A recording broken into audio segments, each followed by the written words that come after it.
Lunes Santo karon mga kaigsuunan. Petsa 29 sa bulan sa Marso, tuig 2021.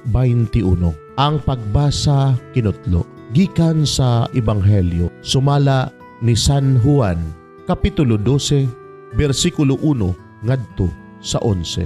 Unom kaadlaw sa wala pa ang kasaulugan sa pagsaylo, miadto si Jesus sa Betania, diin magpuyo si Lazaro nga gibanhaw niya. Naghikay silag panihapon alang kaniya ug si Marta maoy nagsilbi, samtang si Lazaro usa sa mga mitambong sa kan-anan uban kang Jesus. Unya si Maria mikuhag pahumot nga may gidaghanon nga mga tunga sa litro. Mahal kaayo kini ug hinimo gikan sa lunsayng nardo. Gibubo niya kini sa tiil ni Jesus ug unya gipahiran sa iyang buhok.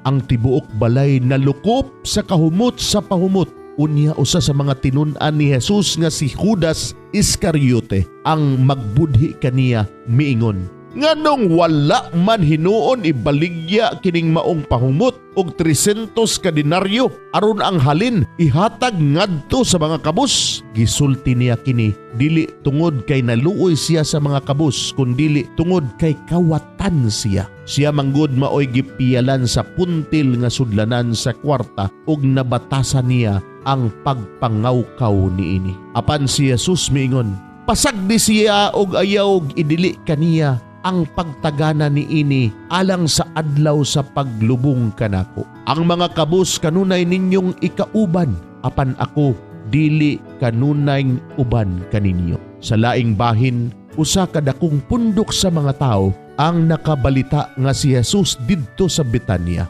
Busa nangadto sila didto dili lamang tungod kang Jesus kundili aron pagtan-aw kang Lazaro nga gibanhaw ni Jesus. Tungod niini ang mga kadagkuan sa mga pari naglaraw sa pagpatay usab kang Lazaro kay tungod kaniya daghan sa mga Hudeo ang namiya og mituo kang Jesus.